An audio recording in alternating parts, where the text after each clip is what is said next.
దిశలో నేరెళ్లకు న్యాయం కావాలి. కొత్త ప్రభుత్వం పైన బాధితుల హోప్స్. దాదాపు 8 మంది బాధితులు ఉన్నారు. అందులో ప్రధానంగా కొట్లాడుతున్న దాంట్లో హరీష్ ఒకతను అండ్ బానయ్య అని వీళ్ళు అంటే ప్రధానంగా. మిగతా వాళ్ళేమో కొంచెం వాళ్ళు కొద్దిగా బ్యాక్ స్టెప్ వేసినా ఇప్పుడు గవర్నమెంట్ మారిన తర్వాత మళ్ళీ కలిసి వస్తున్నట్టున్నారు. సో వీళ్ళందరినీ ఏం జరిగింది?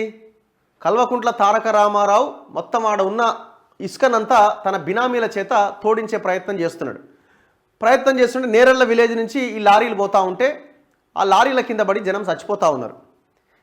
వీళ్ళంతా ఏం చేశారంటే ఆడ అడ్డుకున్నారు. అడ్డుకోవడం అంటే అసలు కొంతమంది ఇందులో ఈ హరీష్ లాంటి వాళ్ళు అసలు ఆ ప్లేస్లో కూడా లేరు. అడ్డుకుంటే కేటీఆర్ లారీలనే అడ్డుకుంటారా అని వాళ్ళని తీసుకుపోయి ఆ విశ్వజిత్ అనే ఒక ఆఫీసర్, వాడు ఐపీఎస్, వాడితో పాటు ఇంకొక రవీంద్ర అనే ఒక ఎస్ఐఎస్ సిఐఓ, వాడు ఇద్దరు కలిసి మొత్తం పోలీస్ అధికారులను పెట్టి వాళ్ళని ఎంత భయంకరమైన కొట్టుడు అంటే 3rd డిగ్రీ, అంతకంటే భయంకరమైన డిగ్రీ అనాల. వాళ్ళని దేనికి పనికి రాకుండా ఇప్పటికి కూడా ప్రతిరోజు గోళీలు వేసుకుంది, ట్యాబ్లెట్స్ వేసుకుంది, వాళ్ళ జీవితం గడవదు. అంత దారుణమైన పరిస్థితిలోకి నెట్టేసి మళ్ళీ వాడు సిగ్గు లేకుండా మొన్న విచారణకు ఆదేశించండి అని చెప్తా ఉన్నాడు. ఇది టోటల్ ఎపిసోడ్లో కర్త కర్మ క్రియ కేటీఆర్. మీకు మీ పిల్లలకు కూడా ఇట్లాంటి ఉసిరే తగులుతుంది భవిష్యత్తులో. ఎందుకంటే వాళ్ళ పిల్లల వాళ్ళ తండ్రులను చూసుకొని ఆ బిడ్డల పిల్లలు ఎందుకు మా నాన్నకి ఈ సిచ్యువేషన్ ఎదురైందని ఆలోచిస్తున్నారు. రేపు పొద్దున నీకు అలాంటి సిచ్యువేషన్ ఎదురు కావాలని నా పిల్లలు కోరుకుంటున్నారు, కావాలి కూడా. సో ఇట్లా వాళ్ళు ఈ ఇన్వెస్టిగేషన్లో కూడా చాలా పెద్ద ఎత్తున వ్యవస్థల్ని కొనిపడేసిండు కేటీఆర్. డౌటే లేదు అందులో. చివరికి అప్పుడు ఎస్సీ కమిషన్ కూడా రిపోర్ట్ ఇచ్చి తప్పుకున్నది. మరి ఎన్ని కోట్ల రూపాయల చేతులు మారినాయో ఏం జరిగిందో కానీ మొత్తానికి కనీసం కోర్టులో కూడా బెంచ్ ముందుకి వీళ్ళ కేసు రాలే. ఎప్పుడో 3 ఏళ్ల కింద బెంచ్ మీదకి వస్తే మొన్న మళ్ళీ వచ్చింది. ఆ సంబంధించిన అడ్వకేట్ కూడా వీళ్ళకి సరైనటువంటి ఇన్ఫర్మేషన్ ఇవ్వలేదు. వీళ్ళ తరపున ఉన్న అడ్వకేట్ కూడా ఇప్పుడు వాళ్ళు మళ్ళీ అడ్వకేట్ని మార్చుకొని ఇప్పుడు అది మళ్ళీ బెంచ్ మీదకి వచ్చేలాగా చేసుకున్నారు. మొన్న హైకోర్టు దగ్గరికి మనం వెళ్ళినాం. 2 వారాలు వాయిదా వేసింది మళ్ళీ హైకోర్టు.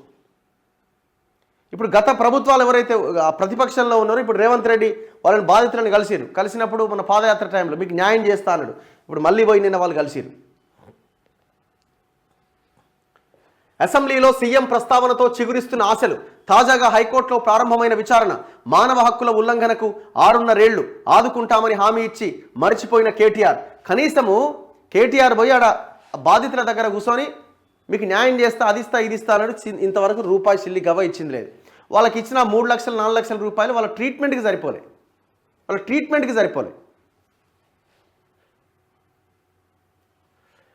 నేరెళ్ల ఘటన జరిగి 6.5 ఏళ్లైనా నేటికి గాయాలు మానలేదు. బాధితులకు న్యాయం జరగలేదు.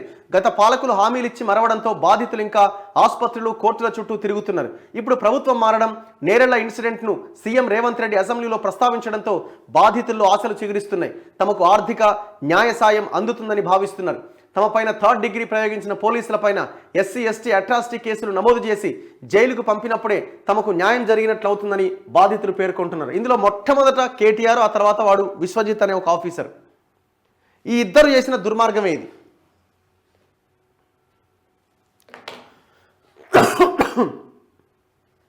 చూడాలి కేసు ఎంతవరకు వస్తుంది అన్నది. ఇది ఫైల్ ఫోటో యాక్చువల్గా నిన్న మొన్న కలిసింది కాదు, ఇంతకుముందు. సో రేవంత్ రెడ్డి గారు దయచేసి ఆ బాధితులని కలిసే ప్రయత్నం చేయండి, వాళ్ళకి అపాయింట్మెంట్ ఇవ్వండి.